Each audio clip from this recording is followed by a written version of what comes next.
गुवाहाटी में इस समय, जैसा कि आप जानते हैं कि प्रधानमंत्री नरेंद्र मोदी असम के 2 दिनों के दौरे पर हैं और प्रधानमंत्री नरेंद्र मोदी वहां पर कई परियोजनाओं की जो आधारशिला हैं वो रखने वाले हैं। अभी कोकराझार में 4,570 करोड़ रुपए की परियोजनाओं की आधारशिला वो रख चुके हैं, शिलान्यास कर चुके हैं, भूमि पूजन कर चुके हैं और अब गुवाहाटी में 19,680 करोड़ रुपए की परियोजनाओं का वो उद्घाटन शिलान्यास करने वाले हैं। ये सभी विकास परियोजनाएं हैं जो कि गुवाहाटी में प्रधानमंत्री नरेंद्र मोदी इन सभी का भूमि पूजन, इनॉग्रेशन, डेडिकेशन यानी कि भूमि पूजन, शिलान्यास और समर्पण, ये सब इन परियोजनाओं का वो करने वाले हैं।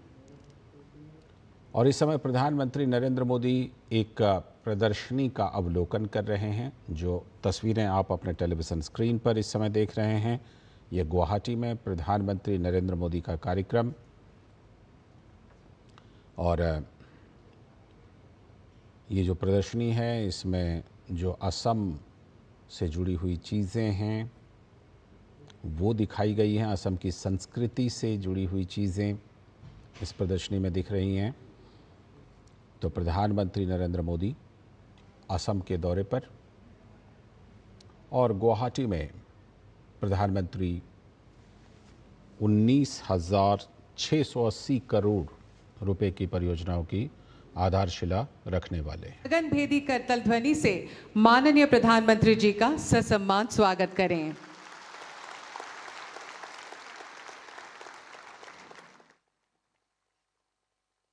माननीय प्रधानमंत्री जी से निवेदन है कि कृपया मंच पर अपना आसन ग्रहण करें। साथ ही इस कार्यक्रम की शोभावर्धन हेतु उपस्थित हैं असम के माननीय राज्यपाल श्री लक्ष्मण प्रसाद आचार्य जी, असम की जन आकांक्षाओं के सशक्त प्रतीक, युवा शक्ति के प्रेरणा स्रोत माननीय मुख्यमंत्री डॉक्टर हिमंता बिस्वा शर्मा जी, भारत सरकार के पत्तन, पोत परिवहन एवं जलमार्ग मंत्रालय के माननीय मंत्री श्री सर्बानंद सोनोवाल जी, माननीय सांसद श्री दिलीप खैकिया जी, भारत सरकार के विदेश एवं वस्त्र मंत्रालय के माननीय राज्य मंत्री श्री पोबिट्रो मार्घेरिटा जी एवं अन्य विशिष्ट अतिथिगण। अब मैं माननीय मुख्यमंत्री जी से निवेदन करती हूं कि वे कृपया हमारे परम आदरणीय प्रधानमंत्री जी का अभिवादन करें। माननीय प्रधानमंत्री जी को भेंट की जा रही है एक पारंपरिक गामोसा, सेलेंग सादौर,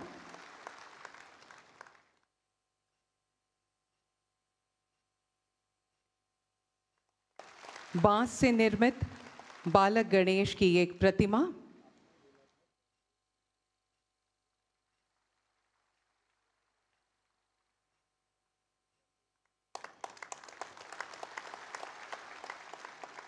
एटी कोली डूटीपात अर्थात एक कली दो पत्तियों का लेपिल पिन,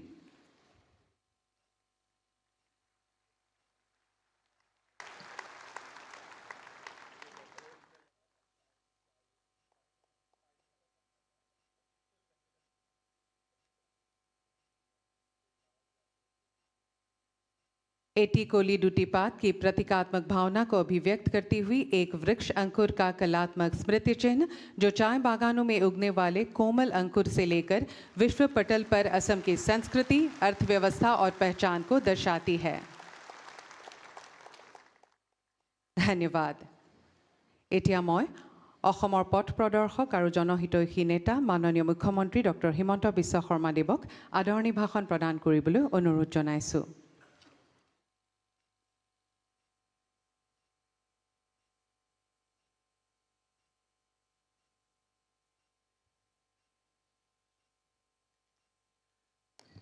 সকলোৱে মোৰ লগত একেলগে ক'ব, ভাৰত মাতা কি, ভাৰত মাতা কি, নৰেন্দ্ৰ মোদী, নৰেন্দ্ৰ মোদী। বহুত বহুত ধন্যবাদ। আজিৰ সভাত আমাৰ মাজত উপস্থিত সমগ্ৰ পৃথিৱীৰে এগৰাকী জনপ্ৰিয় নেতা, আমাৰ সকলোৰে আদৰৰ প্ৰধানমন্ত্ৰী সন্মানীয় নৰেন্দ্ৰ মোদী ডাঙৰীয়া, অসমৰ সন্মানীয় ৰাজ্যপাল শ্ৰী লক্ষ্মণ প্ৰসাদ আচাৰ্য ডাঙৰীয়া, ভাৰত চৰকাৰৰ সন্মানীয় মন্ত্ৰী সৰ্বানন্দ সোণোৱাল ডাঙৰীয়া, অসম ৰাজ্যিক ভাৰতীয় জনতা পাৰ্টিৰ সভাপতি সাংসদ দিলীপ শইকীয়া ডাঙৰীয়া, কেন্দ্ৰত বৈদেশিক পৰিক্ৰমা বিভাগৰ ৰাজ্যিক মন্ত্ৰী পবিত্ৰ মাৰ্ঘেৰিটা ডাঙৰীয়া, মোৰ সতীৰ্থ মন্ত্ৰী অতুল বৰা ডাঙৰীয়া, কেশৱ মহন্ত ডাঙৰীয়া, বিমল বৰা ডাঙৰীয়া, প্ৰশান্ত ফুকন ডাঙৰীয়া, ৰূপেশ গোৱালা ডাঙৰীয়া, অসমৰ বিভিন্ন চাহ বাগিচাৰ পৰা অহা মোৰ অতিকে সন্মানৰ শ্ৰমিক বন্ধু বান্ধৱীসকল, 8খন চাহ বাগিচাত ডিজিটেলি আমাৰ লগত সংযোজিত হোৱা চাহ বাগিচাৰ সন্মানীয় শ্ৰমিক বন্ধু বান্ধৱীসকল, সন্মানীয় মন্ত্ৰী বিধায়ক আৰু উপস্থিত সুধীবৃন্দ, আজি অসমৰ কাৰণে আৰু আমাৰ সমগ্ৰ দেশৰ কাৰণে এটা অত্যন্ত গৌৰৱ আৰু আনন্দৰ দিন। আমি এটা সপোন দেখিছিলোঁ যে অসমৰ চাহ বাগিচাৰ 200 বছৰীয়া ইতিহাস আমি যেতিয়া পালন কৰিম, সেই সময়ত অসমৰ চাহ বাগিচাৰ শ্ৰমিকসকলে মাটিৰ অধিকাৰ পাব লাগিব। এই সপোন সংকল্পলৈ আৰু সংকল্পৰ পৰা সিদ্ধিলৈ এটা বিশাল পথ আমি অতিক্ৰম কৰি আজি অসমৰ ইতিহাসৰ এটা স্মৰণীয় দিনত আহি আমি উপস্থিত হৈছোঁ। প্ৰধানমন্ত্ৰী নৰেন্দ্ৰ মোদী ডাঙৰীয়াৰ কৰকমলেৰে আজি অসমলৈ অহাৰ 200 বছৰৰ পিছত চাহ বাগিচাৰ লাইনত বাস কৰা শ্ৰমিকসকলক আমি মাটিৰ পট্টা হাতত তুলি দিম। জাতীয় জীৱনৰ ই এক মহান ইতিহাসৰ সাক্ষী হৈ থাকিব। আজিৰ দিনটোত মই অসমৰ সমূহ চাহ শ্ৰমিকক অভিনন্দন জনাইছোঁ আৰু তেখেতসকলৰ শ্ৰম, তেজ আৰু ঘামৰ সন্মান হিচাপে আজি অসমবাসীয়ে তেওঁলোকৰ হাতত মাটিৰ পট্টা তুলি দিব। ই আমাৰ বাবে এক বিৰল আৰু গৌৰৱময় মুহূৰ্ত।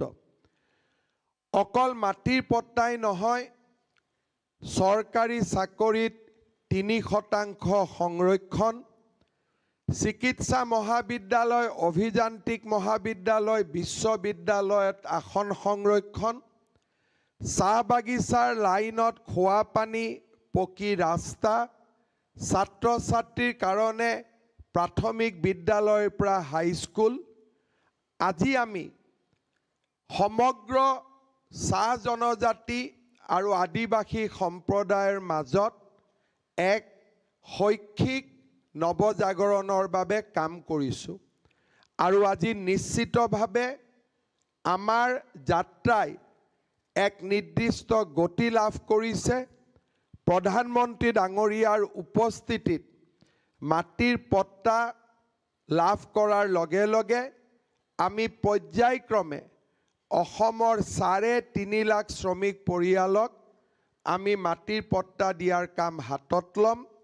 মই এই সমগ্ৰ ব্যৱস্থাটোত আমাক সহায় সহযোগিতা কৰা চাহ বাগিচাৰ নেতৃবৃন্দ, সামাজিক কৰ্মী আৰু চাহ বাগিচাৰ স্বত্বাধিকাৰী কোম্পানী সকলোলৈকে ধন্যবাদ আৰু কৃতজ্ঞতা জ্ঞাপন কৰিছোঁ। আজিৰ দিনটো আৰু অহাকালি অসমৰ বাবে এক গৌৰৱ আৰু মহিমামণ্ডিত দিন। প্ৰধানমন্ত্ৰী ডাঙৰীয়াই আজি আৰু কালি দুইটা দিনক সংযোজিত কৰি অসমবাসীক 47,000 কোটি টকাৰ বিভিন্ন প্ৰকল্পৰ উপহাৰ দিব। মই ভাৰতবৰ্ষৰ সন্মানীয় প্ৰধানমন্ত্ৰী নৰেন্দ্ৰ মোদী ডাঙৰীয়াক কৃতজ্ঞ অসমবাসী ৰাইজৰ হৈ ধন্যবাদ আৰু অভিনন্দন জ্ঞাপন কৰিছোঁ। আজি আমাৰ বাবে কেইবাটাও নতুন প্ৰকল্পৰ শুভাৰম্ভণি হ'ব। প্ৰধানমন্ত্ৰী ডাঙৰীয়াই আজি এই সভাৰ পৰাই দেশৰ 9,32,00,000 কৃষকক PM কিষাণ আঁচনিৰ জৰিয়তে 22 সংখ্যক কিস্তিৰ ধন প্ৰদান কৰিব। আজি দিনটোতে ৰাজ্য চৰকাৰৰ উদ্যোগত নিৰ্মাণ হোৱা 120 মেগাৱাট কপিলী জলবিদ্যুৎ প্ৰকল্প, যি ৰাজ্য চৰকাৰৰ প্ৰচেষ্টাত নিৰ্মাণ হৈ উঠিছে। প্ৰধানমন্ত্ৰী ডাঙৰীয়াই আজি উদ্বোধন কৰাৰ লগে লগে আমি গ্ৰিডত ইলেক্ট্ৰিচিটি পাবলৈ সক্ষম হ'ম। কপিলী হাইড্ৰ ইলেক্ট্ৰিক প্ৰজেক্টৰো আজি প্ৰধানমন্ত্ৰী ডাঙৰীয়াৰ কৰ কমলেৰে উদ্বোধন হ'ব। শ্ৰদ্ধাৰ সুধী মণ্ডলী, প্ৰধানমন্ত্ৰী ডাঙৰীয়াৰ এটা সপোন আছিল যে প্ৰত্যেক ৰাজ্যতে এটা ইউনিটি মল বা একতা মল নিৰ্মাণ হ'ব, য'ত অসমৰ মানুহে সেই একতা মলত গৈ গুজৰাট, হাৰিয়ানা, তামিলনাডু, মহাৰাষ্ট্ৰৰ সম্পদসমূহক তেওঁলোকৰ যি পৰম্পৰাগত সামগ্ৰী তাক কিনিবলৈ পাব। আৰু ঠিক তেনেদৰে অসমৰ পৰম্পৰাগত সামগ্ৰীসমূহ দেশৰ আন ৰাজ্যসমূহত কিনিবলৈ পাব। আৰু এই একতা মলবিলাকত দেশৰ সকলো ৰাজ্যৰে পৰম্পৰাগত সামগ্ৰীসমূহ থাকিব। প্ৰধানমন্ত্ৰী ডাঙৰীয়াই এই একতা মল নিৰ্মাণৰ বাবে আমাক 298 কোটি টকা আমাক আগবঢ়াইছিলে। আৰু আজি সেই একতা মল আমি নিৰ্মাণ সম্পূৰ্ণ কৰিছোঁ। আৰু প্ৰধানমন্ত্ৰী ডাঙৰীয়াৰ কৰ কমলেৰে সেই একতা মল বা একতা মলৰো আজি এই মঞ্চৰ পৰাই শুভ উদ্বোধন কৰা হ'ব। সন্মানীয় মন্ত্ৰী সৰ্বানন্দ সোণোৱাল ডাঙৰীয়া উপস্থিত আছে। পাণ্ডু বন্দৰ চৌহদৰ পৰা 37 নম্বৰ ৰাষ্ট্ৰীয় ঘাইপথলৈ কেন্দ্ৰীয় জাহাজ বন্দৰ আৰু জলপথ মন্ত্ৰালয়ে নিৰ্মাণ কৰা এলিভেটেড কৰিডৰ আৰু প্ৰথমটো অসমৰ সামুদ্ৰিক দক্ষতা উন্নয়ন কেন্দ্ৰ, যাৰ জৰিয়তে অসমৰ যুৱক যুৱতীসকলে জাহাজৰ সৈতে জড়িত স্কিল আহৰণ কৰিব পাৰিব। 5,000তকৈ অধিক শিক্ষাৰ্থীয়ে এই বিষয়ত অধ্যয়ন কৰি সংস্থাপন পাবৰ সুবিধা পাব। তেনে সামুদ্ৰিক দক্ষতা উন্নয়ন কেন্দ্ৰও আজি প্ৰধানমন্ত্ৰী ডাঙৰীয়াই ডিব্ৰুগড়ত নিৰ্মাণ কৰাৰ বাবে ইয়াৰে পৰা ভূমি পূজন কৰিব। শ্ৰদ্ধাৰ সুধী মণ্ডলী, আমাৰ বাবে নুমলীগড় শোধানাগাৰে কেইটামান দিন আগতে নৱৰত্নৰ স্বীকৃতি পাইছে। আৰু অসমত নুমলীগড় শোধানাগাৰে ঔদ্যোগিক এক পৰিৱৰ্তন আনিবলৈ সক্ষম হৈছে। কেইটামান দিন আগতে মাননীয় প্ৰধানমন্ত্ৰী ডাঙৰীয়াই নুমলীগড়লৈ গৈ বাঁহৰ পৰা ইথানেল নিৰ্মাণ কৰিব পৰা বায়' ৰিফাইনেৰীৰ শুভ উদ্বোধন কৰিছিল। আজি নুমলীগড় ৰিফাইনেৰীৰ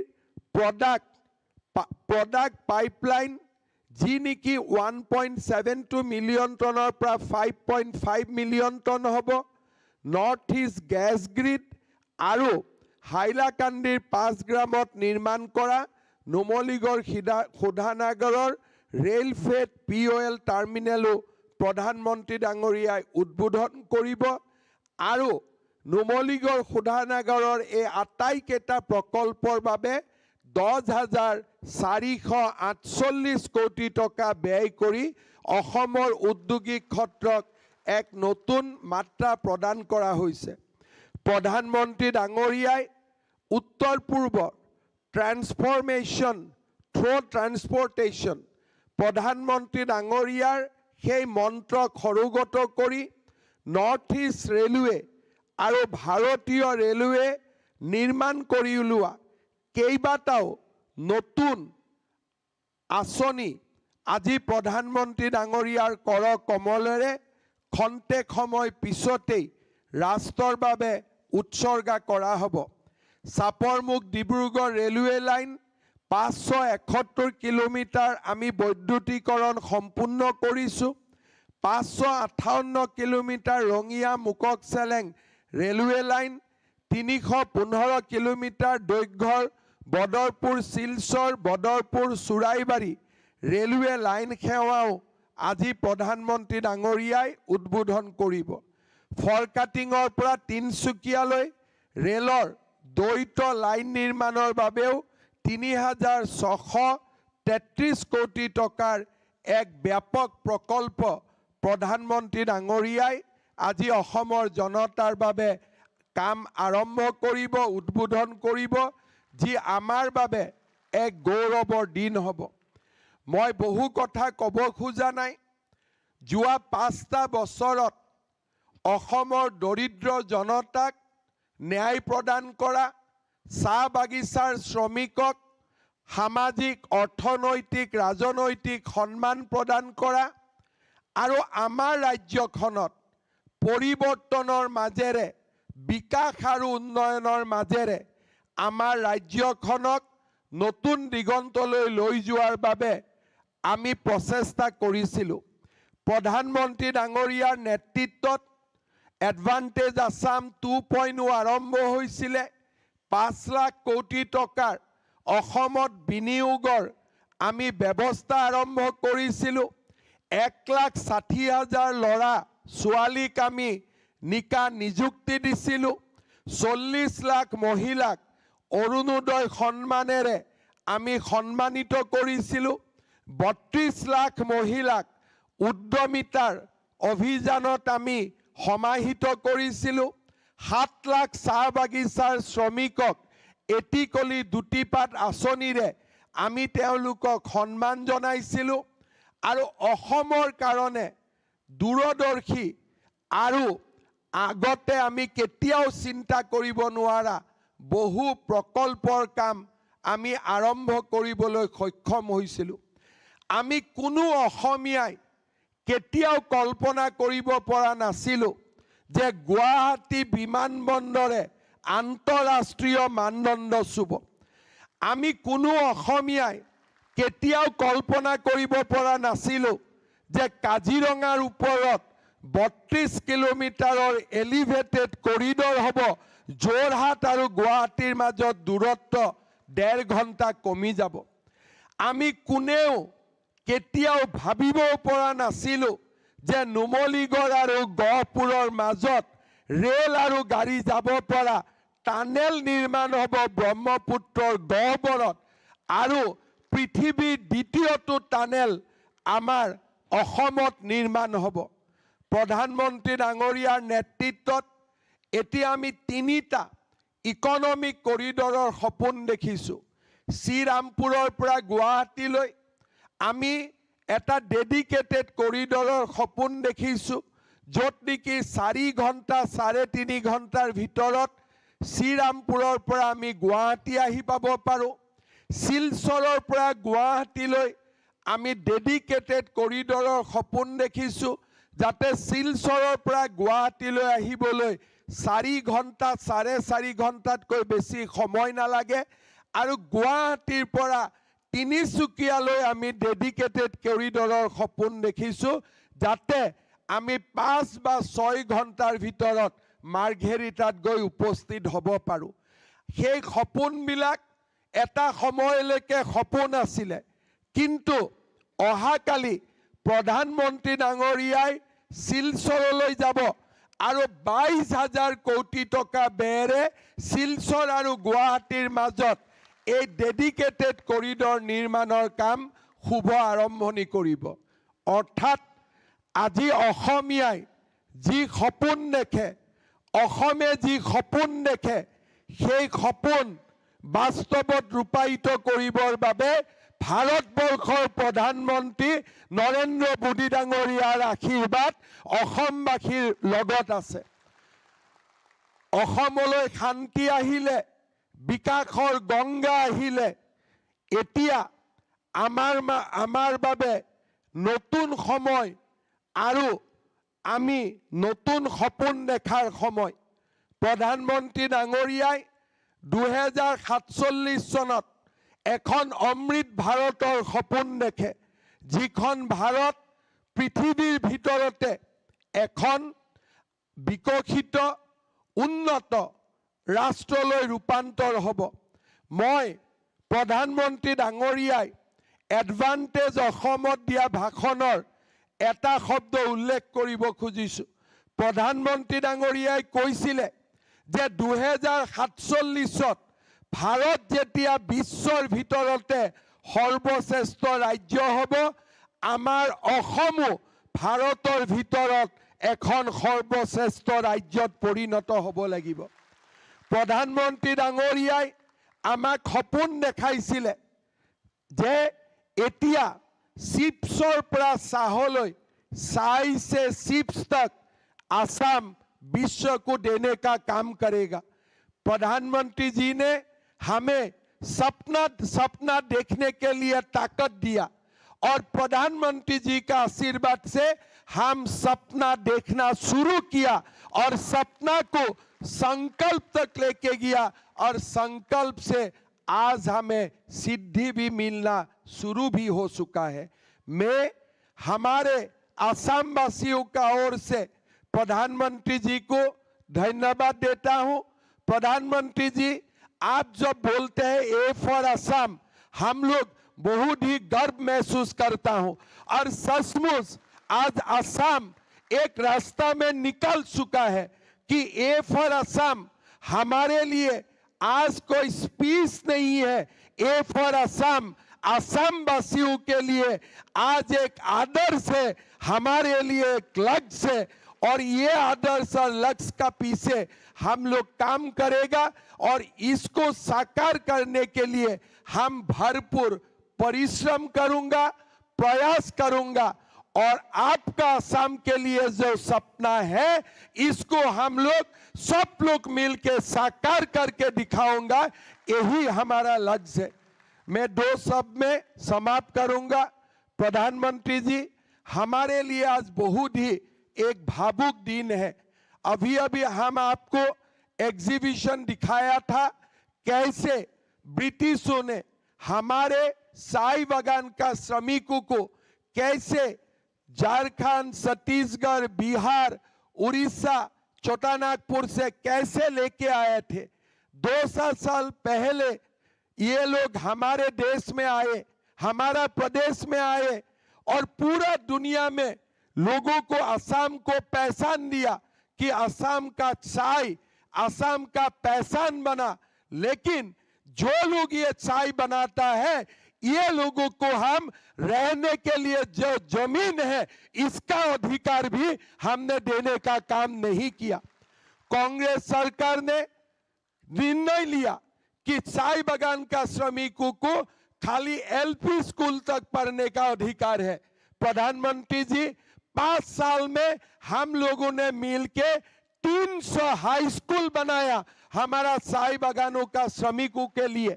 हमने सरकारी नौकरी में 3% रिजर्वेशन दिया और हमने निर्णय लिया कि हमारे चाय बागान का श्रमिक एसपी भी बनेगा, डिस्ट्रिक्ट मजिस्ट्रेट भी बनेगा और काम करके और असम का नाम रोशन करेगा।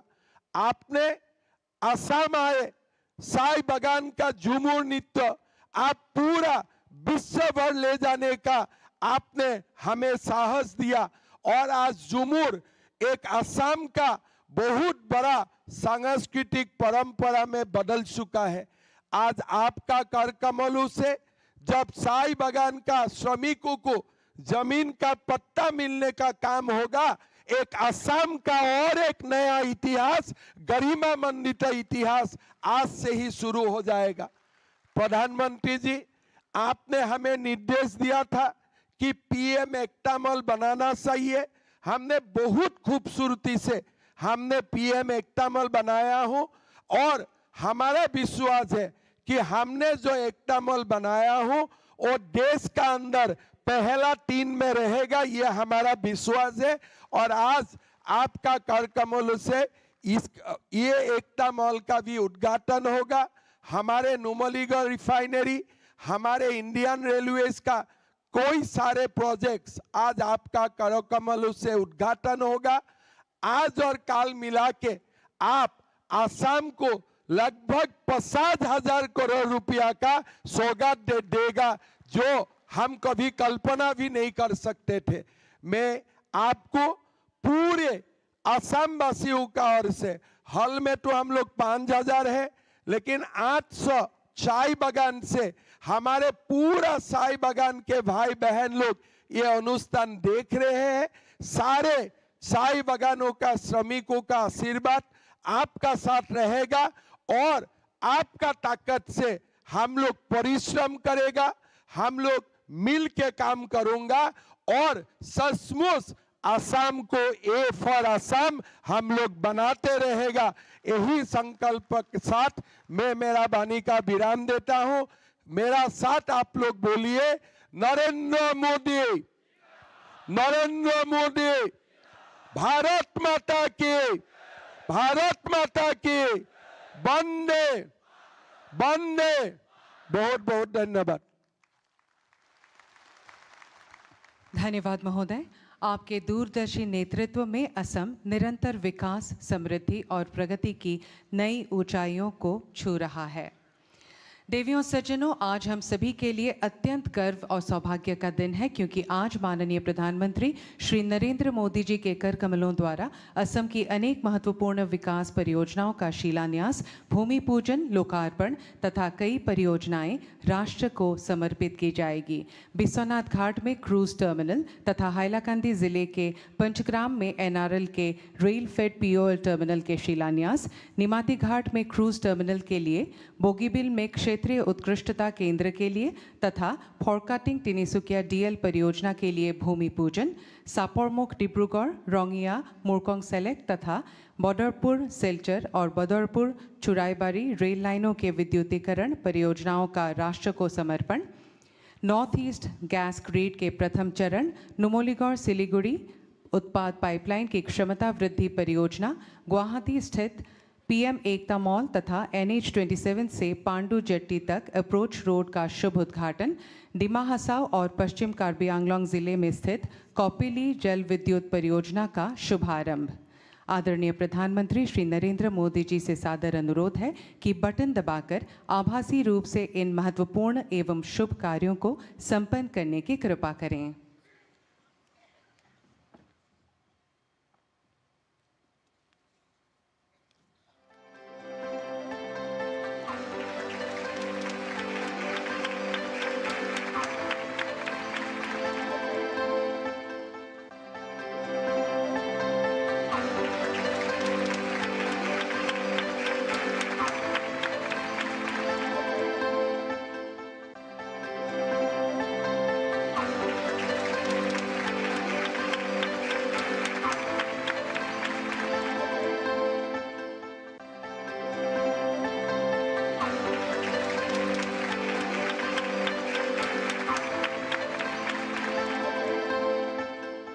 प्रधानमंत्री श्री नरेंद्र मोदी जी के विजन के तहत भारत में अंतर्देशीय जलमार्ग यात्री और माल परिवहन के लिए इको फ्रेंडली और अफोर्डेबल माध्यम के रूप में उभरे हैं। पूर्वोत्तर राज्यों में कनेक्टिविटी और विकास में इनलैंड वाटरवेज की भूमिका लगातार बढ़ रही है। टर्मिनल, जेटी और जलमार्ग से जुड़े बुनियादी ढांचे तेजी से विकसित हो रहे हैं, जिससे न सिर्फ कनेक्टिविटी बल्कि रोजगार के अवसर भी बढ़ रहे हैं।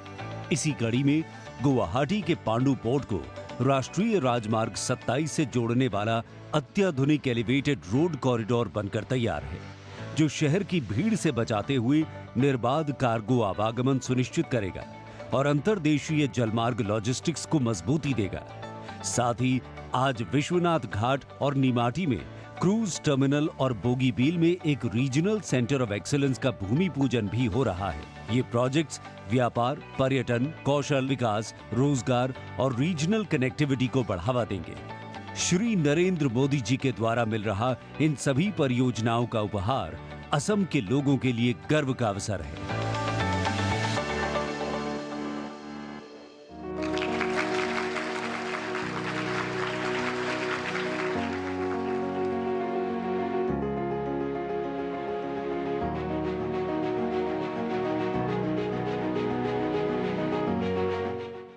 हमारा नॉर्थ ईस्ट भारत की अष्टलक्ष्मी, पूर्वोत्तर भारत समृद्ध संस्कृति, प्राकृतिक सुंदरता एवं संसाधनों से भरपूर भारत की अमूल्य धरोहर आज विकास के पथ पर लगातार अग्रसर है और इस विकास यात्रा के केंद्र में है देश की जीवन रेखा भारतीय रेल। प्रधानमंत्री नरेंद्र मोदी जी के नेतृत्व में गत 11 वर्षों में पूर्वोत्तर का चहुमुखी विकास हुआ है। कनेक्टिविटी के क्षेत्र में नॉर्थ ईस्ट का कायाकल्प इस क्षेत्र की प्रगति के प्रति सरकार की प्रतिबद्धता का प्रतिबिंब है। आज असम और पूरा नॉर्थ ईस्ट भारत के विकास का नया प्रवेश द्वार बन रहा है।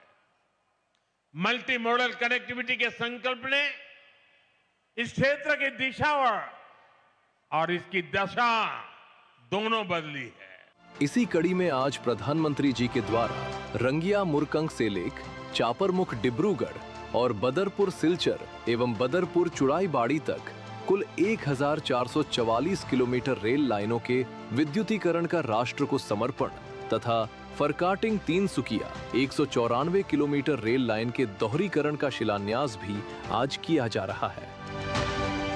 आज भारतीय रेल 100% विद्युतीकरण के लक्ष्य की ओर भी तेजी से बढ़ रही है और इस दिशा में नॉर्थ ईस्ट में रेल लाइनों का विद्युतीकरण एक अहम कदम है।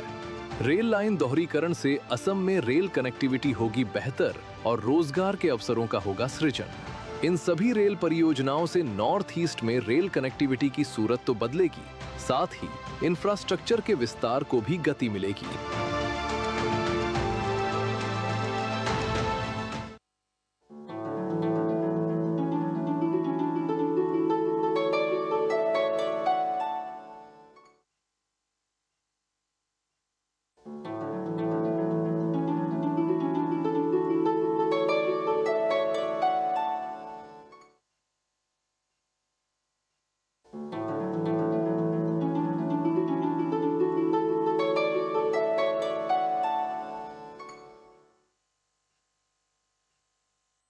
असम भारत के ऊर्जा सामर्थ्य को बढ़ाने वाली धरती है। प्रधानमंत्री श्री नरेंद्र मोदी जी के नेतृत्व में भारत सरकार के hydrocarbon vision 2030 for the north east के अंतर्गत उत्तर पूर्वी क्षेत्र की जरूरतों को देखते हुए नुमालीगढ़ रिफाइनरी की क्षमता को 3 गुने से अधिक विस्तार किया जा रहा है। बढ़ी हुई रिफाइनरी क्षमता को उचित उपयोग के लिए संबंधित पाइपलाइन की क्षमता को भी 3 गुना बढ़ाया गया है। परियोजना के क्रियान्वयन के दौरान कुशल नेतृत्व प्रबंधन और त्वरित निर्णय क्षमता से परियोजना लागत के 100 करोड़ रुपए की बचत संभव हो सकी है। साथ ही इसने असम और पश्चिम बंगाल में व्यापक रोजगार सृजित किया। नुमालीगढ़ सिलीगुड़ी प्रोडक्ट पाइपलाइन की उन्नत सुविधाएं अब भारत के माननीय प्रधानमंत्री श्री नरेंद्र मोदी जी द्वारा राष्ट्र को समर्पित की जा रही हैं।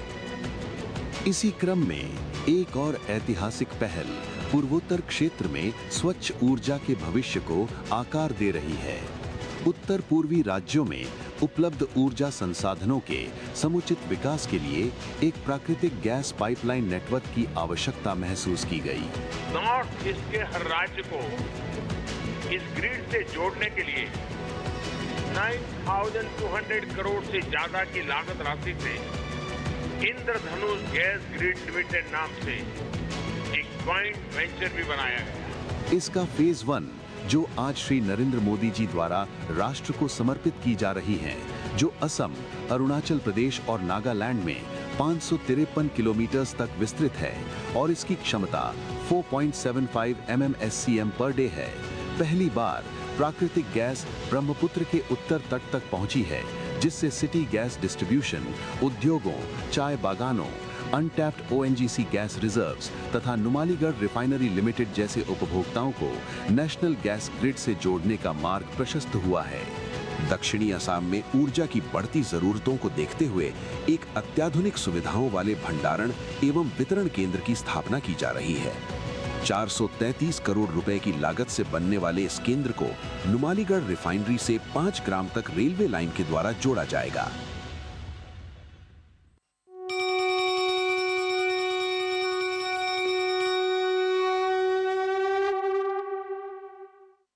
हर स्तर पर विकास, हर दिशा में विकास और एक खूबसूरत विकसित देश। इस संकल्प के साथ माननीय प्रधानमंत्री श्री नरेंद्र मोदी जी के यशस्वी नेतृत्व में देश लगातार नई ऊंचाइयों को छू रहा है। उनके मजबूत नेतृत्व में असम और पूर्वोत्तर भी विकास और प्रगति की सफल यात्रा में अग्रसर हैं। विश्व के अग्रणी नेता माननीय प्रधानमंत्री श्री नरेंद्र मोदी जी के इस विकास के सपने को असम सरकार ने जारी रखते हुए कई और महत्वपूर्ण परियोजनाएं शुरू की हैं।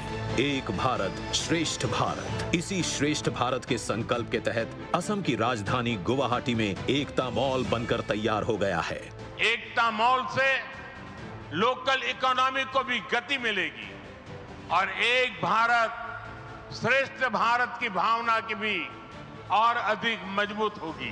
ये प्रधानमंत्री एकता मॉल स्थानीय रूप से उत्पादित वस्तुओं, छोटे व्यवसायों, कारीगरों, सड़क किनारे के व्यापारियों तथा पारंपरिक खाद्य व्यवसायियों को एक वाणिज्यिक मंच प्रदान करेगा। ये मॉल पर्यटन और शिल्प कला के विकास का एक महत्वपूर्ण केंद्र भी बनेगा। प्रधानमंत्री Ekta mall ODOP, one district one product, पारंपरिक उत्पादों और GI टैग युक्त वस्तुओं के वाणिज्यिक विकास का एक स्थायी केंद्र होगा। केंद्र सरकार के सहयोग से बने इस मॉल का कुल निर्माण व्यय 298 करोड़ रुपए है। G+4 इमारत वाले इस मॉल का प्रमुख विशेषताएं हैं। अन्य राज्यों और केंद्र शासित प्रदेशों के लिए पर्याप्त और समान आकार के 35 वाणिज्यिक स्टॉल बनाए गए हैं। मॉल में फूड कोर्ट की व्यवस्था होगी। ये हमारे लिए गर्व और सौभाग्य का एक अत्यंत महत्वपूर्ण क्षण है। आज माननीय प्रधानमंत्री श्री नरेंद्र मोदी जी इस सपनों के मॉल का उद्घाटन कर इसे जनता को समर्पित करने जा रहे हैं।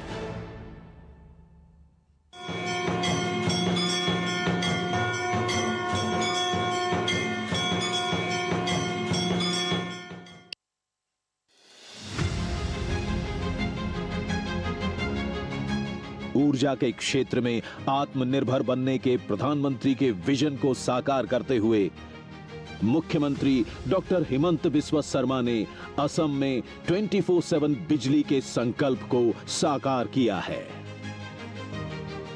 पिछले 5 वर्षों में असम ने इस क्षेत्र में ऐतिहासिक प्रगति की है। पूर्वोत्तर का ऊर्जा केंद्र बनता असम आज बिजली उत्पादन और आपूर्ति के क्षेत्र में राष्ट्रीय औसत से आगे बढ़ चुका है। 5 वर्षों में 12 लाख से अधिक नए बिजली कनेक्शन आवंटित किए गए हैं। पीएम सूर्य घर योजना के अंतर्गत अब तक 1 लाख से अधिक सोलर रूफटॉप प्लांट स्थापित किए जा चुके हैं। इसके साथ ही 4600 मेगावाट की पंप्ड स्टोरेज परियोजनाओं पर कार्य शीघ्र प्रारंभ होगा और 3200 मेगावाट की ग्रीनफील्ड थर्मल पावर परियोजना असम को ऊर्जा आत्मनिर्भरता की दिशा में मजबूत आधार प्रदान कर रही है।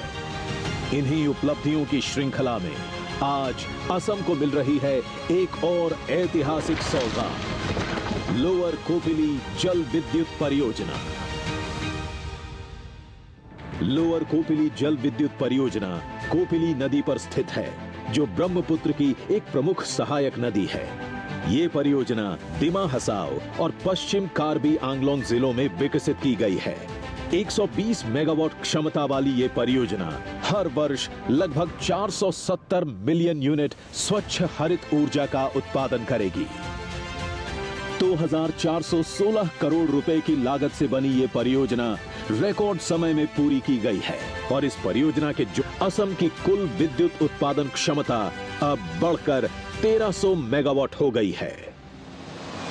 आज इस ऐतिहासिक अवसर पर माननीय प्रधानमंत्री श्री नरेंद्र मोदी लोअर कोपिली जल विद्युत परियोजना को राष्ट्र को समर्पित कर रहे हैं।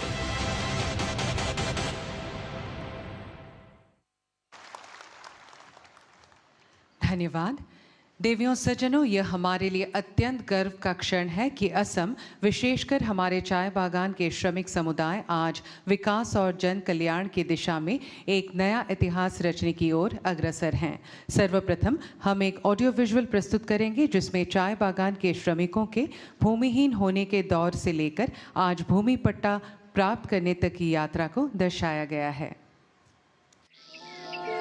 हर सुबह जब दुनिया का एक बड़ा हिस्सा अपने दिन की शुरुआत एक कप चाय से करता है, तभी कहीं दूर इन हरे भरे बागानों में कुछ हाथ सुबह की पहली रोशनी के साथ काम में लग जाते हैं। यही हाथ उगाते हैं दुनिया भर में मशहूर असम की चाय। लेकिन इस खुशबू के पीछे छिपी है हजारों लाखों चाय बागान श्रमिकों की मेहनत, संघर्ष और अनकही कहानियां।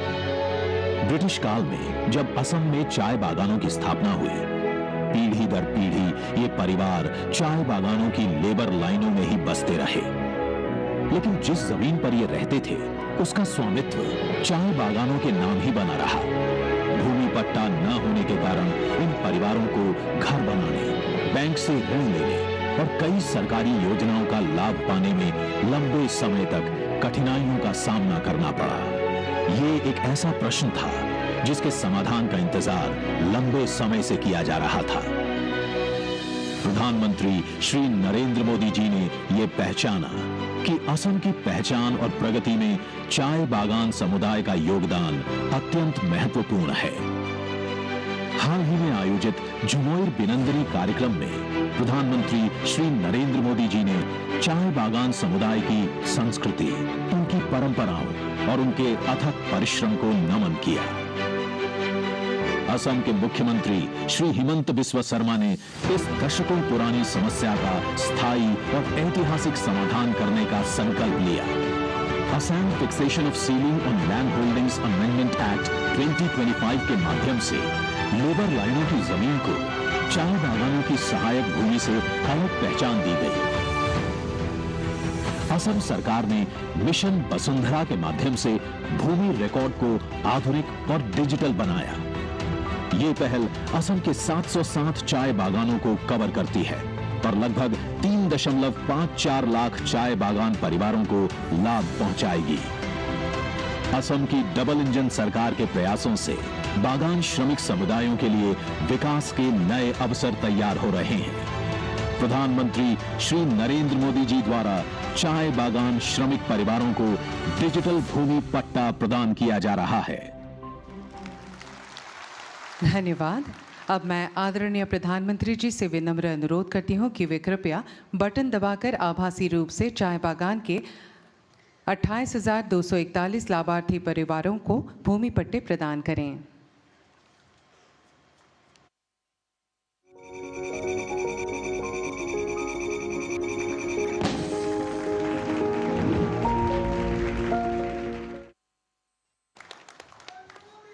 धन्यवाद महोदय। यह चाय बागान समुदाय के लिए भूमि सुरक्षा और सम्मान सुनिश्चित करने की दिशा में एक युगांतरकारी कदम है। अब मैं माननीय प्रधानमंत्री श्री नरेंद्र मोदी जी से सादर अनुरोध करती हूं कि वे कृपया 3 चाय बागान श्रमिकों को प्रतीकात्मक भूमि पट्टा प्रदान करें। सर्वप्रथम मैं कचार जिले के मोनियरखाल चाय बागान की श्रीमती सीमा नायक को मंच पर बुलाना चाहूंगी।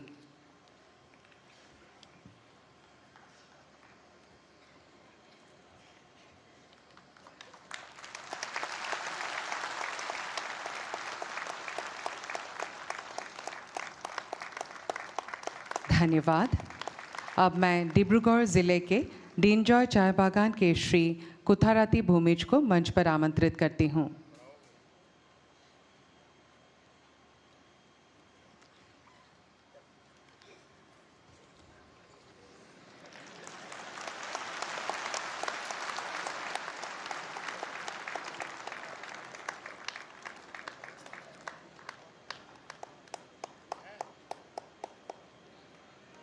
धन्यवाद। अब मैं तिनिसुकिया जिले के सैमदांग चाय बागान की श्रीमती सुशीला गोवाला को मंच पर आमंत्रित करती हूं।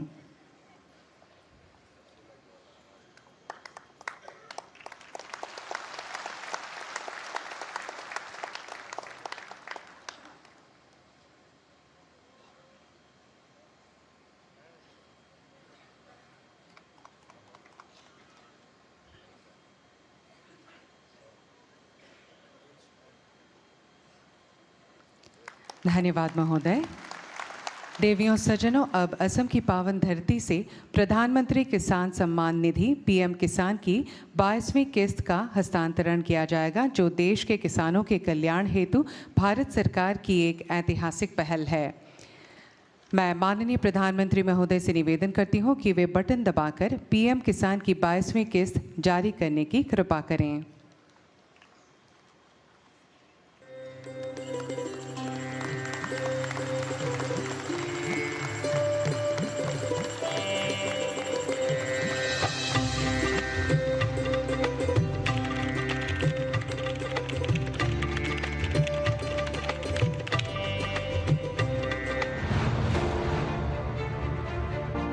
प्रधानमंत्री नरेंद्र मोदी जी का विश्वास है, अगर किसान मजबूत है तो देश अडिग है, अगर किसान आत्मनिर्भर है तो भारत सशक्त है। हमारी सरकार का साफ मानना है कि देश तभी आगे बढ़ेगा जब मेरा किसान मजबूत होगा, और इसके लिए हर संभव प्रयास किए जा रहे हैं। बीते 12 वर्षों में लगातार बड़े निर्णय लिए गए हैं, जिसका परिणाम है कि एमएसपी पर 26 लाख करोड़ रुपए से अधिक की फसलों की खरीद सुनिश्चित हुई है, जिससे किसानों को बेहतर मूल्य मिला है। हर किसान को किफायती खाद पहुंचाने के लिए उर्वरक सब्सिडी के माध्यम से किसानों को लगभग 15.5 लाख करोड़ रुपए का समर्थन दिया गया। पिछले 12 वर्षों में कृषि बजट में अभूतपूर्व वृद्धि हुई है तथा कृषि बजट 27,000 करोड़ से बढ़कर 1,40,000 करोड़ से अधिक हुआ है, ताकि बीज से बाजार तक हर मोर्चे पर किसान को शक्ति दी जा सके।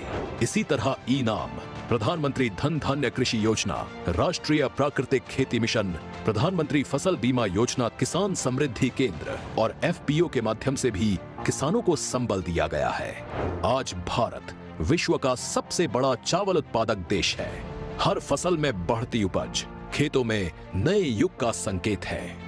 भारत ने यूपीआई, फार्मर आईडी और एग्री स्टैक जैसे मजबूत डिजिटल इंफ्रास्ट्रक्चर बनाए हैं, जो किसानों को सीधे और पारदर्शी रूप से अनेकों लाभ पहुंचा रहे हैं। पर असली बदलाव तब आता है जब सरकार सीधे किसान से बात करती है, जब सहायता बिचौलियों से नहीं गुजरती, सीधे उनके खाते में उतरती है।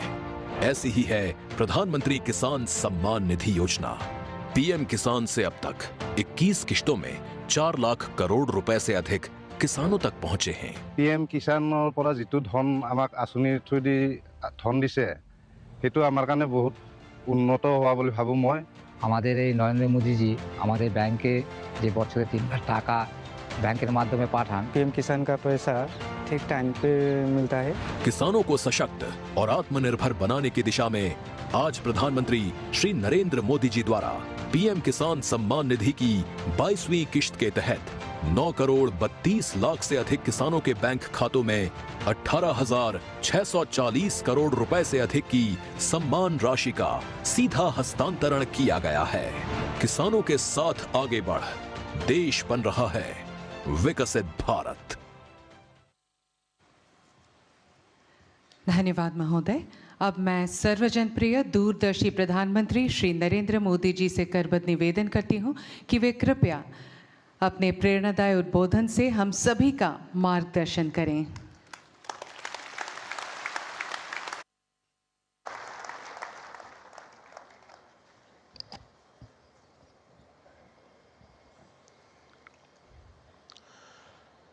मोर मरमोर गुवाहाटीबासी राइज आपना लोकाक মই मोर आंतरिक नमस्कार जनाइछु। असम के राज्यपाल लक्ष्मण प्रसाद आचार्य जी, यहाँ के लोकप्रिय मुख्यमंत्री हेमंत बिस्वा शर्मा जी, केंद्रीय मंत्रिमंडल में मेरे साथी सर्बानंद सोनोवाल जी, उपस्थित राज्य के सभी मंत्रीगण, जनप्रतिनिधिगण, देश भर से टेक्नोलॉजी के माध्यम से इस कार्यक्रम से जुड़े हमारे सभी अन्नदाता साथी, टी गार्डन में काम करने वाले मेरे भाई बहन, और मैं देख रहा हूं कि काफी सीनियर हमारे सभी मुख्यमंत्री जी भी आज हमारे साथ इस कार्यक्रम में देश के कोने कोने में से जुड़े हुए हैं। मेरा सबको नमस्कार। भाइयों बहनों, आज मुझे नवरात्रि के पहले मां कामाख्या की इस पावन भूमि पर आप सभी के दर्शन करने का सौभाग्य मिला है।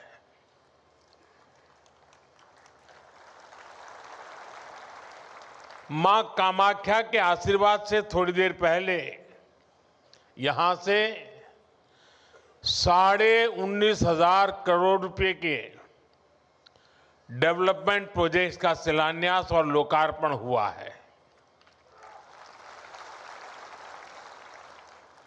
असम को ऊर्जा क्षेत्र में आत्मनिर्भर बनाने वाले प्रोजेक्ट से लेकर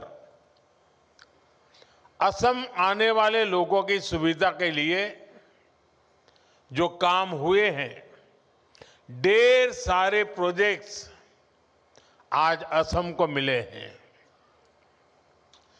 आज देश के किसानों और असम में टी गार्डन में काम करने वाले साथियों के लिए भी बहुत बड़ा दिन है।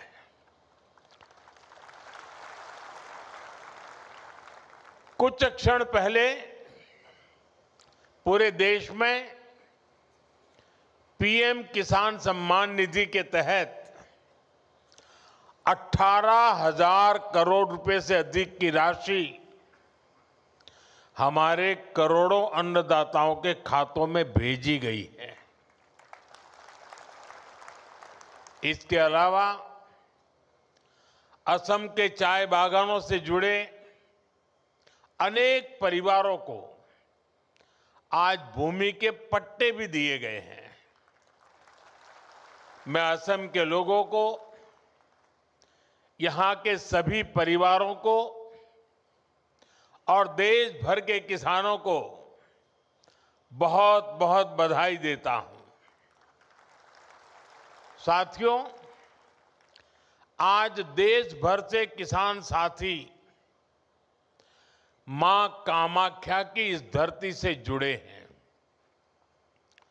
थोड़ी देर पहले करोड़ों किसानों के खाते में पीएम किसान निधि जमा होने के मैसेज हर एक के मोबाइल में पहुंच चुके हैं। ये योजना वाकई अद्भुत है। एक क्लिक से करोड़ों किसानों के बैंक खाते में सीधे पैसा जमा होता है। दुनिया के विकसित देशों में भी ऐसा संभव नहीं है। और मुझे विदेश के मेहमान जब मिलते हैं और इस विषय में इतने सवाल पूछते हैं, जानकारी के लिए इतने उत्सुक रहते हैं, ये सब कैसे संभव हो रहा है। दुनिया के बड़े बड़े देश के बड़े बड़े नेताओं को भी ये बहुत अजूबा लगता है। और ये मेरे वही किसान भाई बहन हैं जिनमें से अधिकांश के पास 2014 से पहले न मोबाइल फोन था और न ही बैंक में उनका कोई खाता था। आज ऐसे करोड़ों किसानों के खाते में अब तक 4.25 लाख करोड़ रुपए से अधिक पैसे जमा हो चुका है। इसमें असम के भी करीब 19 लाख किसान हैं जिनको अभी तक लगभग 8,000 करोड़ रुपए मिल चुके हैं।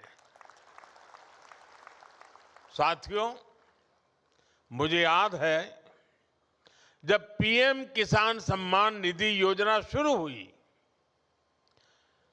तो अफवाहें फैलाने में, झूठ बोलने में माहिर कांग्रेस वाले कहते थे कि इस योजना का पैसा आज भले मोदी देता है लेकिन चुनाव के बाद वापस करना पड़ेगा।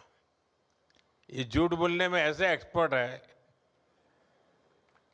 लेकिन आज सम्मान निधि की ये योजना देश के छोटे किसानों के लिए सामाजिक सुरक्षा का एक माध्यम बन गई है।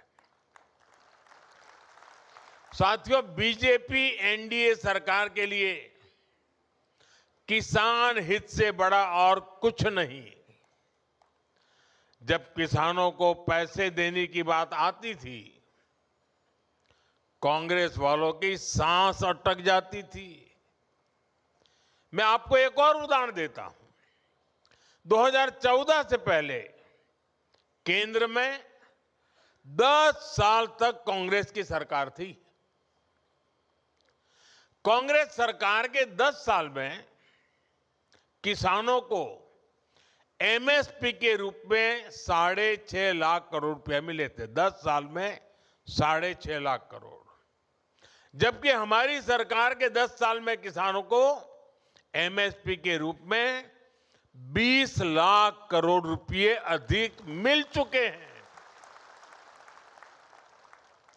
साथियों, बीते 11 वर्षों में देश के किसान के इर्द गिर्द बीजेपी एनडीए सरकार ने एक मजबूत सुरक्षा कवच बना है। एमएसपी हो, सस्ता ऋण हो, फसल बीमा हो, पीएम किसान सम्मान निधि हो, ये योजनाएं किसानों का बहुत बड़ा संबल बनी है।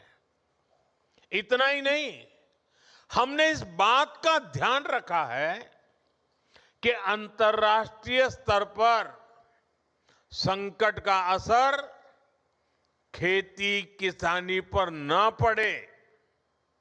अब जैसे कोरोना और उसके बाद जो युद्ध हुए हैं, उसके कारण अंतर्राष्ट्रीय बाजार में खाद की कीमतें कई गुना बढ़ गई थी। विदेशी बाजारों में खाद मिलनी भी मुश्किल हो गई थी। लेकिन केंद्र सरकार ने इस संकट को रोकने के लिए भरपूर कोशिश की। यूरिया की जो बोरी अंतर्राष्ट्रीय बाजार में 3,000 रुपये में मिलती है, वही बोरी हमारी सरकार ने अपने किसानों को सिर्फ 300 रुपये में दी है।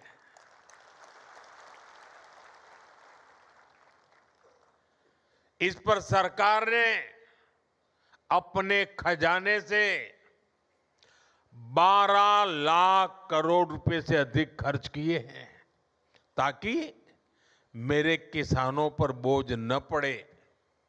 ये बोझ सरकार अपने कंधों पर उठा रही है। साथियों, बीते दशक में भाजपा एनडीए सरकार ने एक और बहुत बड़ा काम आत्मनिर्भरता को लेकर किया है। हमने कृषि को बाहरी संकटों से बचाने के लिए आत्मनिर्भरता को प्रोत्साहन दिया है। हमने आजाद भारत में बार बार देखा है कि दुनिया के दूसरे हिस्सों में लड़ाइयां होती हैं, कहीं सप्लाई चेन में दिक्कत आती है तो परेशानी हमारे किसान को होती थी। कभी खाद महंगी हो जाती थी, कभी डीजल और ऊर्जा की कीमत बढ़ जाती है, क्योंकि दशकों तक कांग्रेस पार्टी ने देश को दूसरे देशों पर निर्भर रखा। इससे खेती की लागत भी बढ़ जाती थी। साथियों, किसानों की खेती नई तकनीक से जुड़े, उन्हें सिंचाई के नए तरीकों से जोड़ा जाए और फसलों को भी लाभ मिले। इस मंशा से हमारी सरकार ने पर ड्रॉप मोर क्रॉप की नीति बनाई। ड्रिप और स्प्रिंकलर जैसी माइक्रो इरिगेशन टेक्निकों को किसानों तक पहुंचाया। इससे सिंचाई भी बेहतर हुई और लागत भी कम हो गई। आज सरकार आपके खेतों को सोलर पंप से जोड़ने के लिए काम कर रही है और हमारी कोशिश है कि डीजल पर आपका खर्च कम से कम हो। केंद्र ने जो कुसुम योजना बनाई है वो इसीलिए है। आज बहुत सारे किसान न सिर्फ सोलर पंप लगाकर सिंचाई कर रहे हैं, बल्कि उससे बिजली बनाकर पैसे भी कमा पा रहे हैं। और तो इसलिए मैं कहता हूं, अन्नदाता ऊर्जादाता बने। साथियों, हमारा निरंतर प्रयास है कि खाद और कीटनाशकों पर किसानों की निर्भरता भी कम हो। कांग्रेस की गलत नीतियों के कारण देश के 5 बड़े खाद कारखाने बंद हो गए थे। हमने उन खाद कारखानों को फिर से शुरू करवाया। साथ ही किसानों को नैनो यूरिया से जोड़ने के लिए भी कई काम किए। आज देश के किसान को इसका लाभ मिल रहा है। अब बीजेपी एनडीए सरकार देश के किसानों को प्राकृतिक खेती के लिए प्रोत्साहन दे रही है।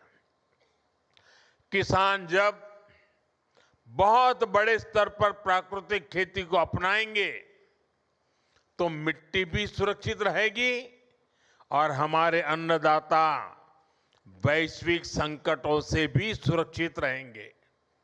साथियों, एक तरफ बीजेपी एनडीए सरकार किसानों को लेकर काम कर रही है, हम देश को आत्मनिर्भर बनाने में जुटे हैं। वहीं आज कांग्रेस ने एक बार फिर साबित कर दिया है कि वो किसी भी स्थिति में देश के प्रति ईमानदार नहीं है। आज युद्ध से बने संकटों के बीच भी कांग्रेस सिर्फ अफवाहें फैलाने और अपप्रचार करने में जुटी है। और मैं जरा कांग्रेस के साथियों से कहना चाहता हूं, एक काम करिए, लाल किले पर से 15 अगस्त को पंडित नेहरू जी ने जो भाषण दिए हैं, जरा भाषण सुनिए, आप सुनकर के हैरान हो जाओगे। लाल किले से 15 अगस्त को एक बार कह रहे हैं पंडित जी कि उत्तर कोरिया और दक्षिण कोरिया में लड़ाई चल रही है, इसलिए भारत में महंगाई बढ़ रही है। अब उत्तर कोरिया दक्षिण कोरिया कहां है और यहां पर महंगाई बढ़ने की बात नेहरू जी कह रहे थे। और आज कांग्रेस के लोग देश को गुमराह करने में लगे हैं। वैश्विक संकटों का प्रभाव क्या होता है यह दुनिया देख रही है। साथियों, बीजेपी एनडीए की सरकार ने हमारी रिफाइनरीज के विकास के लिए, रिफाइनिंग कैपेसिटी के विस्तार के लिए काम किया है। आज भारत दुनिया का वो देश है जो अपनी ही नहीं बल्कि विश्व की ऊर्जा जरूरतों का भी ध्यान रख सकता है। यहां असम में जो हमारी रिफाइनरीज है उनको भी बीते वर्षों में एक्सपांड किया गया है। असम सहित पूरे नॉर्थ ईस्ट में गैस पाइपलाइन इंफ्रास्ट्रक्चर पर अभूतपूर्व निवेश किया जा रहा है। नुमालीगढ़ सिलीगुड़ी पाइपलाइन के अपग्रेडेशन का काम भी पूरा हो चुका है। और असम के गोलाघाट में दुनिया का पहला second generation bio ethanol plant भी स्थापित किया गया है। इन सारे प्रोजेक्ट्स का बहुत बड़ा फायदा इस पूरे क्षेत्र को होगा। साथियों, रेलवे की विदेशों पर निर्भरता कम हो, हमें विदेशों से कम तेल मंगाना पड़े, इसके लिए एक दशक में बहुत बड़ा काम हुआ है। पिछले 10 साल में आज देश का करीब करीब पूरा रेल नेटवर्क इलेक्ट्रिक रूट से जुड़ चुका है और जल्द ही हम 100% 100% इलेक्ट्रिफिकेशन का लक्ष्य भी पूरा कर रहे हैं। इस इलेक्ट्रिफिकेशन के कारण देश में करीब करीब 250 करोड़ लीटर डीजल की बचत हो रही है। असम में भी रेलवे नेटवर्क का तेजी से बिजलीकरण हो रहा है। आज भी यहां रेलवे के बिजलीकरण से जुड़े प्रोजेक्ट का लोकार्पण और शिलान्यास हुआ है। साथियों, असम देश में रिन्यूएबल एनर्जी से जुड़े संकल्पों की सिद्धि में भी बड़ी भूमिका निभा रहा है। Lower Kopili hydro power project से असम सहित पूरे नॉर्थ ईस्ट को फायदा होगा। और सबसे बड़ी बात, जो ये हजारों करोड़ रुपए की परियोजनाएं असम में शुरू हुई है, वो असम के युवाओं के लिए रोजगार के नए मौके बना रही है, असम की समृद्धि बढ़ा रही है। साथियों, बीजेपी एनडीए की डबल इंजन सरकार की पहचान संवेदनशीलता से है, सुशासन से है। देश के हर क्षेत्र, हर वर्ग का विकास, ये हमारी प्राथमिकता है। इसी भाव के साथ आज असम के टी गार्डन में काम करने वाले साथियों के लिए बहुत बड़ी पहल हुई है। जिनकी मेहनत से असम की वैश्विक पहचान को बल मिला, जिनकी उगाई चाय की खुशबू दुनिया भर में भारत की पहचान बनी, आज उन साथियों को बीजेपी एनडीए सरकार सम्मान भी दे रही है और सहायता भी दे रही है। कांग्रेस की सरकारों ने इन साथियों को पूछा तक नहीं। इनके पास जमीन के कानूनी दस्तावेज तक नहीं थे। मैं हिम्मता जी और उनकी पूरी टीम को बधाई दूंगा। आपने टी गार्डन से जुड़े इन परिवारों के लिए बहुत बड़ा काम किया है। आज असम की सरकार इस ऐतिहासिक अन्याय को खत्म करने का काम कर रही है। अब इन परिवारों को उनकी अपनी जमीन मिली है और इनके लिए पक्के घर मिलने का रास्ता भी साफ हो गया है। इससे टी गार्डन में रहने वाली बहनों को विशेष रूप से बहुत फायदा होगा। मैं चाहूंगा कि अब टी गार्डन में काम करने वाले परिवारों के बच्चे भी अच्छे से पढ़ाई करें और आगे बढ़ें। और बीजेपी सरकार ने इसके लिए भी पूरी सुविधाएं बना दी है। इसलिए ही तो हर टी गार्डन वर्कर कह रहा है, आको ये बार बीजेपी सरकार। और मेरे लिए तो ये मेरे टी गार्डन के मजदूरों का सम्मान करना मतलब मैं खुद एक कर्ज उतार रहा हूं, क्योंकि आप चाय बागान में काम करते थे। दूर सुदूर गुजरात में मेरे गांव में वो चाय की पत्ती पहुंचती थी और मैं चाय बेच बेच कर यहां तक पहुंच गया।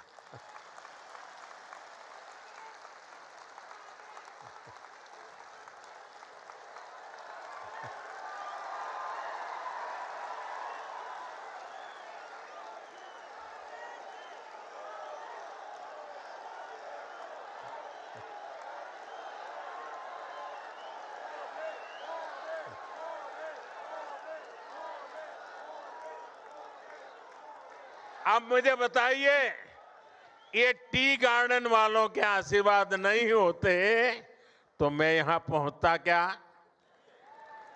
ये टी गार्डन वालों की टी मेरे यहां पहुंची और मैं आज आपके बीच पहुंचा। और देखिए मां कामाख्या की कैसी कृपा है कि मुझे आज मेरे टी गार्डन के भाइयों का कर्ज उतारने का मौका मां कामाख्या देवी ने मुझे दिया।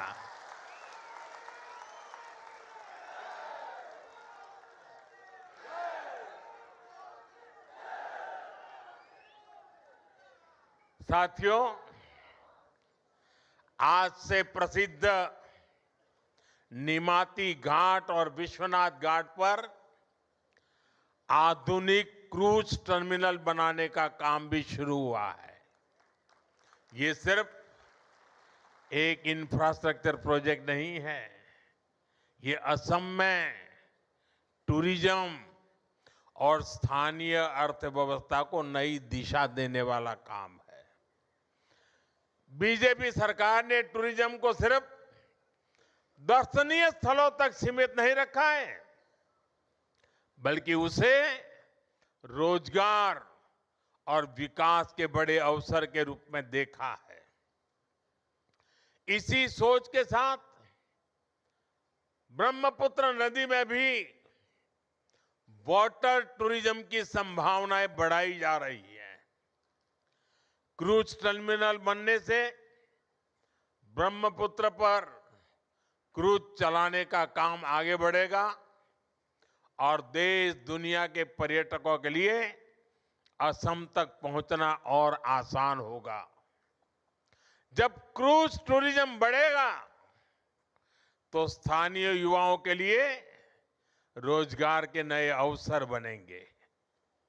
कारीगरों और हस्तशिल्प से जुड़े लोगों को नया बाजार मिलेगा।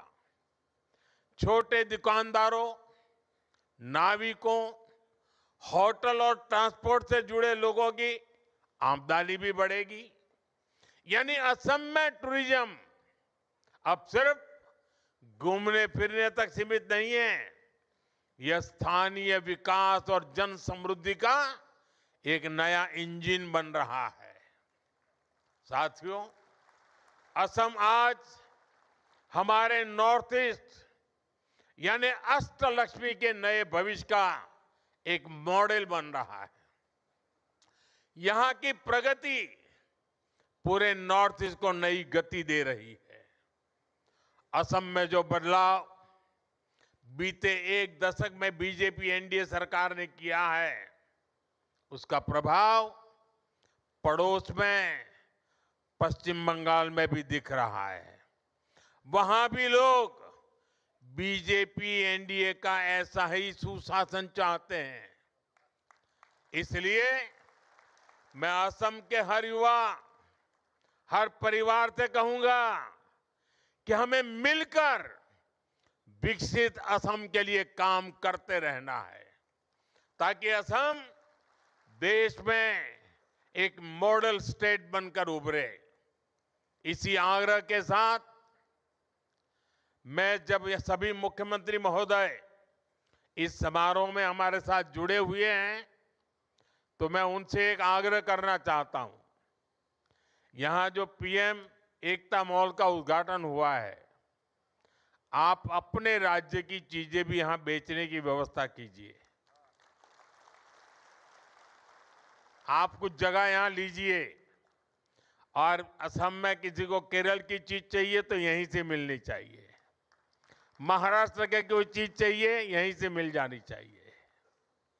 गुजरात की कोई चीज चाहिए यहां से मिल जाए। राजस्थान की चाहिए यहां मिल जाए। यानी पूरे देश की एकता का दर्शन हो।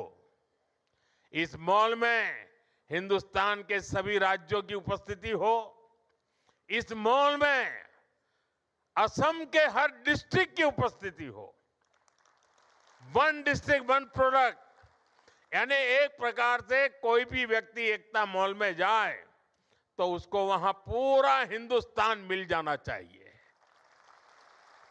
और मुझे विश्वास है कि असम की धरती से पूरे देश को एक मॉडल मिलेगा और सफलतापूर्वक देश के हर राज्य में एकता मॉल तैयार हो जाएंगे। आप सबको फिर से एक बार विकास की परियोजनाओं की बहुत बहुत शुभकामनाएं देता हूं। देश भर से जो किसान साथी हमारे साथ जुड़ रहे हैं, मैं उनका भी फिर से बहुत बहुत आभार व्यक्त करता हूं। और मैं मां कामाख्या से प्रार्थना करता हूं कि कुछ ही दिनों के बाद जब नवरात्रि का प्रारंभ हो रहा है, मां कामाख्या की कृपा सभी देशवासियों पर बनी रहे और हम सारे संकटों को पार करते हुए नए विश्वास, नए सामर्थ्य के साथ आगे बढ़े। मेरी बहुत बहुत शुभकामनाएं। भारत माता की, भारत माता की, भारत माता की।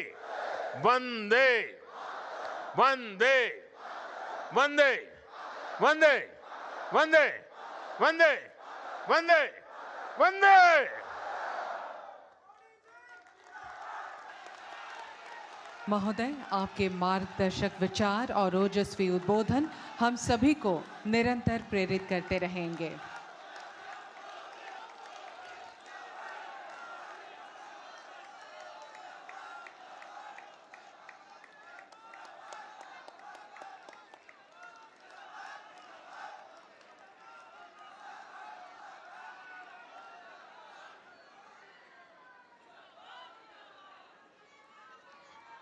देवियों सज्जनों, आप सभी की गरिमामयी उपस्थिति और सहयोगिता के लिए हम हृदय से कृतज्ञता व्यक्त करते हुए आज के इस भव्य कार्यक्रम का